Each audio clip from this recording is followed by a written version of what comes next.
इमरान खान साहब को तो निकालेंगे वो बनी गाला से, लेकिन वो कह रहे हैं जो आर पार वाले उनका तो बड़े बुरा हाल है। मलिक साहब प्लीज डिप्लोमेटिक आंसर नहीं, जितना स्ट्रेट फॉरवर्ड, जितनी ऑनेस्टी से बिलावल भुट्टो ने आप लोगों की धज्जियां उड़ाई हैं काफी दिनों और हफ्तों से, मुझे उसका रिस्पॉन्स चाहिए। या तो वो सही कह रहे हैं या फिर ये गोल गोल बात ना कीजिएगा, ये इस तरह नहीं है, इफ नहीं और बट्स नहीं है। खुल के बताएं सर, मामला क्या है, आपने कौन सा इनके साथ किया क्या है जो इतना ये खफा हो गया आपके ऊपर?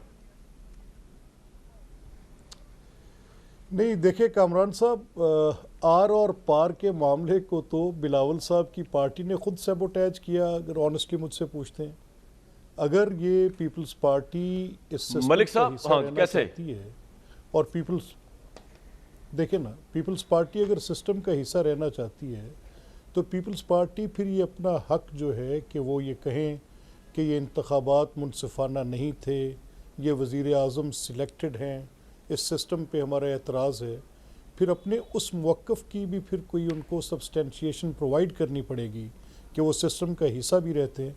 हमने तो ऑफ़र किया था क्योंकि ये निज़ाम हम समझते हैं कि एक बिल्कुल हाइब्रिड निज़ाम है। इसमें हम समझते हैं कि ये इस्तीफ़े देना एक बड़ा अप्रोप्रिएट अमल था, पीपल्स पार्टी का इससे मुख्तलिफ मौक़िफ़ था। तो आर और पार का तो ये मामला इस तरह से पीपल्स पार्टी की इस पोजीशन से नहीं, मामला है क्या सर? मतलब पीपल्स पार्टी आपकी जान क्यों नहीं छोड़ रही है, रिश्ते क्यों चला रही है बार बार? नहीं देखिए कामरान साहब, ये अब क्योंकि बिलावल साहब अभी एक इलेक्शन मोड में हैं, वो अपनी कैंपेन कर रहे हैं, मुस्लिम लीग के साथ उनकी एक मुखासमत है, एक तारीख़ है 30-35 साल की, एक दूसरे के मुखालिफ खड़े होने की। वो अपने वोटर के पास गए हुए हैं, वो मुस्लिम लीग के ख़िलाफ़ बात करेंगे और उनका ये मौक़िफ़ कि वो आर या पार वाली बात से, तो उसका जो मैंने आपसे कहा उसकी वजह यही बनती है कि हमारा जो पोजीशन ठीक है जी, इसका मतलब ये बड़ा ज़रूरी है कि एक दूसरे की दुश्मनाम तराजी जब तक नहीं करेगी पीपल्स पार्टी और नून लीग, तब तक आप इलेक्शन जीत नहीं सकते। ये समझ आ गया मुझे। अली भाई आपके पास मैं 1 मिनट में आ रहा हूँ, तो इनका मसला हल करो। शबीला फारूकी साहब, मुझे समझ नहीं आ रही, लोग कह रहे हैं कि आप ऑपोजिशन को वीक कर रहे हैं, बिलावल भुट्टो साहब ऑपोजिशन को वीक कर रहे हैं। आप इससे पहले तो शेर व शक्कर हुए, हम नवाला हम प्याला हुए पीडीएम के अंदर, अब आप ऐसा एक दूसरे के खिलाफ हुए कि हर जलसे के अंदर जहां इमरान खान साहब पे 4 बातें, वहां 3 बातें मरियम नवाज साहिबा, शहबाज और पीएमएलएन, इनके ऊपर भी की जाती है। आप वीक कर रहे हैं और पीएमएलएन के इस मौक़िफ़ की तायद कर रहे हैं कि आप इनडायरेक्टली हुकूमत को सपोर्ट कर रहे हैं नून लीग को वीक करके। शुक्रिया कामरान साहब। मेरे ख़्याल है अगर आप ज़मीनी हक़ाइक़ देखें तो आपको ये बहुत अच्छी तरीके से ये नज़र आएगा कि इस हुकूमत को, इस नाअहल हुकूमत को कौन तक़वियत दे रहा है। पीडीएम पाकिस्तान पीपल्स पार्टी का एक बहुत अहम फ़ैसला था और एक बहुत अहम कदम था जिसमें तमाम अपोजिशन की जमातों को इकट्ठा किया गया। ये पीपल्स पार्टी की कामयाबी थी जिसमें हम पीएमएलएन को भी साथ लेकर आए, जो हमारे सदियों से, आप 30-35 साल, मैं तो कहूँगी सदियों से हमारे मुखालफीन रहे हैं। हमने सबको बुला के हमने कहा कि जी इस नाअहल हुकूमत से छुटकारा पाना है तो आप भी साथ हैं। हम बैठे साथ, हम नेवाला हुए, हम नवा हुए, सब कुछ हुए। और पहले भी जब बात आई इस्तीफ़ों की तो पीपल्स पार्टी ने ही मुस्लिम नून को और दीगर जमातों को कायल किया कि आप बाई इलेक्शंस लड़ें, ज़मीनी इंतखाबात लड़ें और सेनेट के इलेक्शंस भी लड़ें। और वो फ़ैसला जो है वो सही साबित हुआ और वो हमारे फ़ायदे में गया और हुकूमत के नुकसान में गया। लेकिन अचानक से क्या मंतक हुई, क्या इनकी डील हुई, क्या आपस में गठजोड़ हुई कि इन्होंने अचानक से लॉन्ग मार्च को इस्तीफ़ों से नत्थी कर दिया। चलें, और उसको बहाना बना के इन्होंने जनाब एक शो कॉज नोटिस भी इशू किया और फिर आपने देखा कि जो इनके बयानात आए। मेरा सवाल ये है इनसे कि चलें, पीपल्स पार्टी तो नहीं मानती कि ये मौजू वक्त है इस्तीफ़े देने का। अब पीपल्स पार्टी पीडीएम के अंदर भी नहीं रही।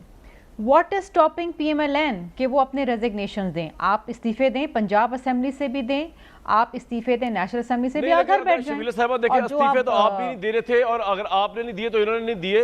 मैं ये कह रहा हूँ आप अपोजिशन को वीक क्यों कर रहे हैं? आपकी प्रॉब्लम थी, आप गवर्नमेंट छोड़ना नहीं चाह रहे थे, इनकी प्रॉब्लम थी कि आपके बगैर इस्तीफा देना नहीं चाह रहे थे। अब आप इनको वीक क्यों कर रहे हैं? क्यों नहीं कामरान साहब, क्यों नहीं? हमारे बगैर क्यों नहीं इस्तीफा देना चाह रहे? अब जब हम पीडीएम में रहे नहीं हैं, जो बाकी जमातें हैं जिसमें पीएमएलएन है ना इस वक्त असेंबलियों के अंदर, इस्तीफा दे दें और हुकूमत को गिरा दें। आप हुकूमत को गिरा दें, आप जानती है उसकी कोई पॉलिटिकल वैल्यू नहीं होगी। हाँ, ये आपका पॉइंट है कि पंजाब की गवर्नमेंट गिरा सकते हैं PMLN, ये आपका पॉइंट सही है।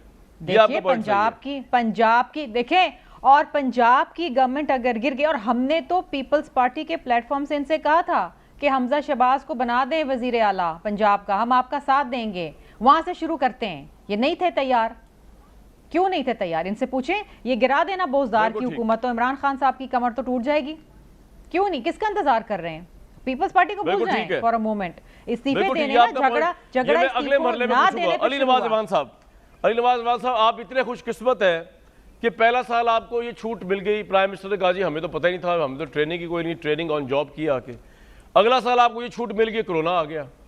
तीसरा साल आपको ये छूट मिल गई कि ऑपोजिशन बुरे तरीके से एक्सपोज हो गई, बदतरीन तरीके से। मतलब आज भी मैं डिस्कस क्या कर रहा हूं कि ये दोनों पार्टी जो कभी इकट्ठे आपको निकाल रही थी हुकूमत से बाहर, आज टूटी हुई है, एक दूसरे के ऊपर दुश्मन तराजी हो रही है सियासी भरपूर। लेकिन सर अब आपके पास कोई एक्सक्यूज नहीं है कि रूल ऑफ लॉ को बेहतर करें। अब आपके पास एक्सक्यूज नहीं है कि ये इस तरह के एलिजिडली फोके मुकदमे बना के तो ऑपोजिशन को आप जो है वो ब्लेम गेम करें, जिससे अब आपका आज क्या इमेज गया होगा। इस पर नैब पे बात कर लेते हैं। आप लोगों ने एहसन इकबाल के खिलाफ कंपेन चलाई हुई थी एक ऐसे मुकदमे में जिसका आज जब तफसीली फैसला आया तो कानून कह रहा है कि वो मासूम है। Sir thank you Kamran, show तो मेरा ख्याल है, मैं क्या बात करूं इसके अंदर, आप दोनों आज जो हुआ है, मेरा तो ये ख्याल है, एक कहते हैं कि वो सहूलतकार है, दूसरा कहता है आप सहूलतकार हैं। शुरू होता है वो रोडों पे घसीटने से, पेट फाड़ने से, ख़त्म होता है पाँव पड़ने से। तो मैं तो इस पर क्या डिस्कस करूँ, ये तो इन दोनों का इंटरनल मामला है, इंटरनल PMLN की अपनी लीडरशिप रिफ्ट्स हैं जो बाहर आ रही हैं। कभी भी ये हम तो कहते थे नाबालिग सियासतदान हैं, इनके हाथ में पार्टियां दे दी गई हैं और ये इसी तरह का काम करेंगे। हम तो चाहते हैं कि एक मैच्योर अपोजिशन हो। हाँ, अच्छी बात जो अपोजिशन का रोल है डेमोक्रेसी के अंदर कि वो गवर्नमेंट को हील्स पे रखती है, बहुत अच्छी बात। जिस तरह हमने रखा था, हमने कहा हमने इस्तीफे देने, हम 34 लोग तो हमने दे दिए इस्तीफे। हम उन लोगों में से नहीं है, हमारी पार्टी उन लोगों नजरिए की पार्टी थी। पर ये दोनों पार्टियां वो हैं जो इक़्तिदार के बगैर रह नहीं सकती। वो एक दूसरे पे शक करते हैं, डाउट करते हैं, क्योंकि उनके अंदर जो भी चीजें वो दोनों आपस को बता सकते हैं। फिर अली भाई मेरा सवाल ये है कि ये तो जो कर रहे हैं वो कर रहे हैं, इससे आपको फायदा हो रहा है सियासी तौर पे, आप कब डिलीवर करना शुरू करेंगे? और नैब का ये जो डिटेल फैसला है नैब के उसके ऊपर एहसन इकबाल साहब के इस्लामाबाद हाई कोर्ट का, उस्ताद मोहतरम मैं उसी पे आ रहा था सर, उस्ताद मोहतरम उसी पे आ रहा था। मैं ये कह रहा था आप अच्छा मैं उसी पे आ रहा था। मैं ये कह रहा था कि आज तो मैं आपको कुछ कह भी नहीं सकता, आप इस्लामाबाद आए हुए तो ज्यादातर तो हम बात कर ही नहीं सकते। तो बात ये है कि आपने कहा कि पहला साल आपको फारिग मिल गया कि आपको छूट मिल गई। आपने मुझे नहीं कहना, इनको कहना यार, मुझे कब से दुश्मन बना लिया आपने अपना भाई। इनको कहे खुल के कहे, इनको चाहे इस्लामाबाद हो या लाहौर हो। तो सर क्यों मैं भाईजान मैं इनको तो कहे ना, ऑपोजिशन को तो कहे जो कहना है भाईजान। मैं मुझे नहीं, इनको आपको नहीं कह सकता, मैं गुनाह कर ही नहीं सकता। इनको कहना है, मुझे कुछ नहीं कहना।